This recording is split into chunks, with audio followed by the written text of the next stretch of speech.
for more than 1,000 years, Jews have lived in what is now called the Czech Republic. That region, often known as Bohemia and Moravia, have a rich Jewish culture. And as we know, in most European countries, Jewish communities have gone through alternate states where they were welcomed and then expelled. And that happens over and over again throughout the centuries. There were times of great success and social capital, and times of horror and fear. I'd like to begin our story for this evening around the year 1850, when there was a great emancipation of Jews in that region. Our people who lived in Bohemia and Moravia no longer suffered from residential, demographic, or occupational restrictions. They lived free, becoming educated, working in whatever fields that they wanted. The city of Prague, in particular, became a bustling center for Jewish life. It was a center for Hebrew printing, for scholarship, and for all kinds of fun. The Jewish community had become diverse religiously and culturally. There were many secular Jews, many who were highly educated, great thinkers, artists, architects, poets, musicians. The whole region was filled. And with those newfound freedoms also came the freedom of movement. And many Jews moved from Prague into the western end of Bohemia. Picture, if you will, beautiful rolling hills. I know it's hard here in Sarasota because all we have is celery field, but rolling hills and quiet countryside. And in between many of those hills, small Jewish thriving communities. During that period, there were hundreds of communities. There were actually over 350 synagogues in that western hilly region. Let's fast forward from the 1850s to 1938. In the region surrounding this area, the Sudetenland, Hitler had ordered plans to destroy Czechoslovakia and German troops to occupy all of the Sudetenland. Hitler brought 2 million Germans who were living in Bohemia and Moravia under German control, and then made claims that the Germans were being treated unfairly and that the Czech government had lost control and the army should be sent in to restore order. The Nazis invaded Bohemia and Moravia in March of 1939 and immediately took over all those Jewish businesses and property, forcing congregations to close and using Jewish community administration to enforce their own demands and decrees. There were 350,000 Jews living in the area that we call the Czech Republic, 117,000 of them in Bohemia and Moravia. Some emigrated, but the majority, 82,300 Jews, were deported to Theresienstadt, a ghetto, a concentration camp. Tens of thousands of Jews died there during the Holocaust. Some killed outright, and others from malnutrition and disease. And not just Jews. More than 150,000 others were held there for months or years before being sent by rail transports to Treblinka or Auschwitz. 71,000 Jews died in Terezin. 10,000 of them were children. Today, the population of the Czech Republic has about 10,000 Jews. Now, you remember those 350 synagogues that I mentioned in Bohemia and Moravia? What happened to them when the Nazis took over? Well, unlike in Germany and other countries that the Nazis conquered, most of the synagogues were actually not destroyed. Some were, but not the majority. Many actually got turned into armament factories, making military weapons and equipment for the Nazis. And many just became abandoned. What happened to all the Judaica inside? What happened to those Torahs? Well, in 1942, all of the towns in Bohemia and Moravia were required to send all of their Jewish instruments and silver and ritual objects and their Torah scrolls to the Central Jewish Museum in Prague. And once received at the museum, everything was carefully labeled and recorded for the years ahead. Why? Why keep everything? Why order it to be all put in one place by the Nazis? To destroy it? To repurpose it? There are two stories associated with this Central Jewish Museum and the why. For decades, the story was told that the Nazis ordered this because they wanted all of the Jewish artifacts in one place with the plan to create a museum to an extinct race. Not true. All of the modern research has found zero evidence to support this theory. But Magna Veselewska of the Prague Jewish Museum has evidence that shows that what actually happened was brave and clever Jewish leaders in the Jewish community somehow managed to persuade the Nazis to authorize them to bring it all, the scrolls, the artifacts, and everything, into one place in Prague, where a brand of expert curators could catalog them. We don't know why, but we know why for us. For the hopes that when the Nazi nightmare was over, that the scrolls would be returned to those Jewish communities where they once belonged. The Jewish workers at the Jewish Museum in Prague undertook this remarkable final act. They knew they couldn't save themselves or their fellow Jews, so they sought to rescue what they could of their community's artifacts. One last brave move to subvert Nazi domination, to uphold dignity, and preserve for the future our sacred heritage. Most of these curators died at the hand of the Nazis, but the scrolls and their record keeping survived. The scrolls avoided vandalism and plunder by being brought to this one place, rather than sit in those little shuls all throughout the countryside. Over 10,000 artifacts were brought to Prague, including 1,800 Torah scrolls that were identified by the town that they came from. And most of them, they even knew the date that it was written. And then the war ended. A few years go by, freedom, and then there was a communist coup in 1948, which, among other things in the region, took control of this Jewish museum and its warehouses.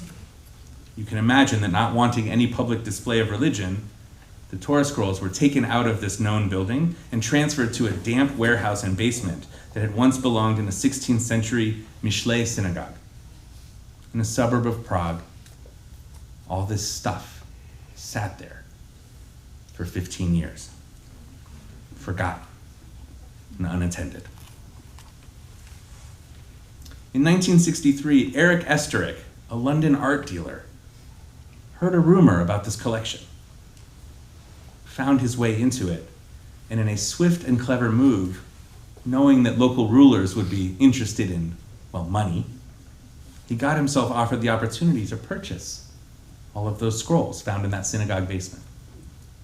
He contacted a client named Ralph Yablon, who in turn approached Harold Reinhardt, who was the rabbi of Westminster Synagogue in London, and together they asked Chimin Abramsky, a scholar, a Hebrew scholar, to go to Prague and quickly examine these scrolls. Through the generosity of Ralph Yablon, the purchase of all those scrolls happened. And almost 1,600 Torah scrolls were transported in February of 1964 to the Westminster Synagogue in London, where they were carefully stacked on specially built racks somewhere upstairs. Damaged, strings holding them together, some in disrepair, torn. Over 1,500 copies of our Torah. A committee was formed for this uncovered treasure, and the new custodians hoped to restore them. But where do you even start with a project that big? And then a miracle happened. There were Sofrim in London, Torah scribes, who were prepared to do the work of fixing these Torahs and bringing them back to life, but the committee was understandably not willing to let them leave the premises. This was a relatively progressive temple, and no classically trained Orthodox sofer would take the job. So it happened while the committee was trying to find a solution to this problem that a traveling Hasidic sofer walking down the street noticed that there was a temple and he was looking to make a little money. He rang the bell and the door was opened by Mrs. Ruth Schaefer, who happened to be the secretary of the committee. She tells the story that he asked, "Do you have any work for a sofer?"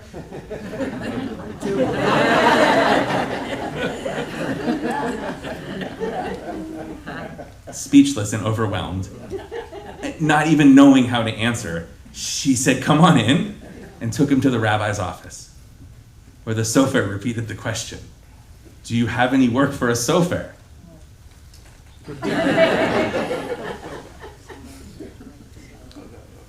The rabbi asked the sofer to follow him and threw open the doors of the storeroom, where 1,500 plus scrolls were waiting repair.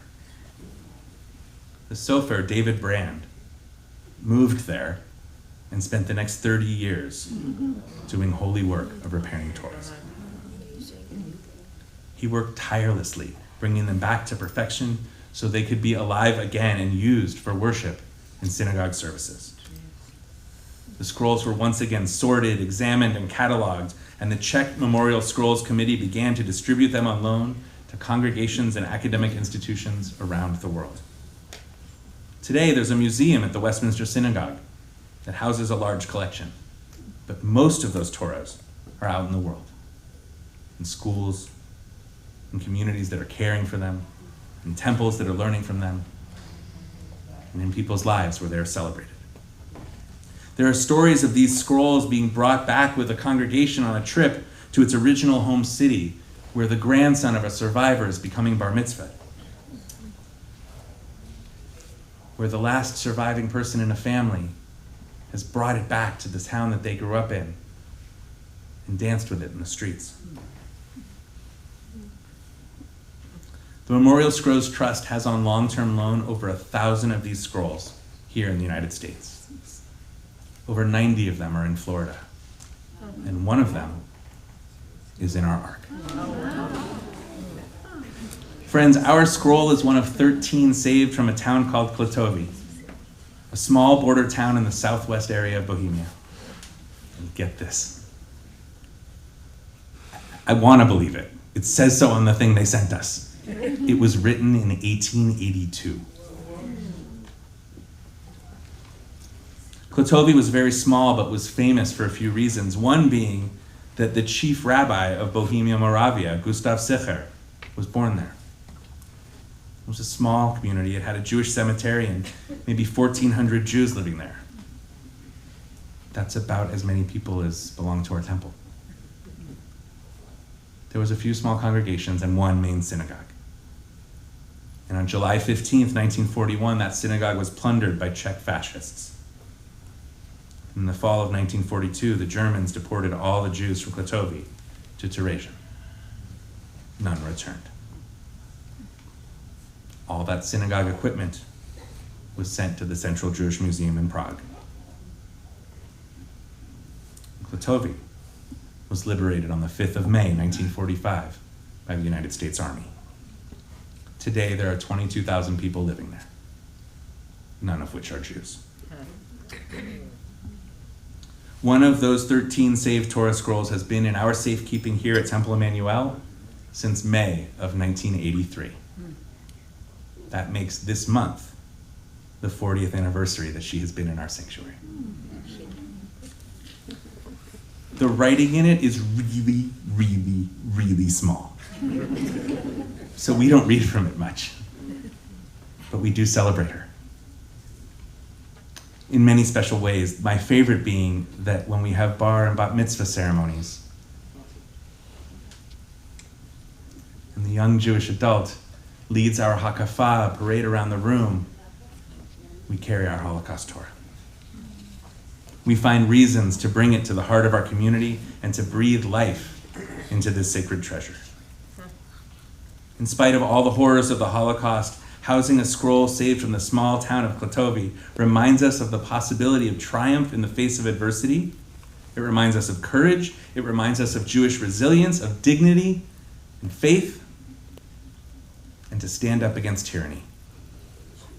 It carries the text of our people, and it carries the memory of the more than 400 Jews of Klatovy that we know were taken from their homes and taken from this world at the hands of the Nazis. Their memory and their spirit live on in our Torah. I want to invite you now and invite those who are participating in our Torah service to please rise. For tonight, we shall read from Torah number 1122, saved from Klatovy. Let us do that.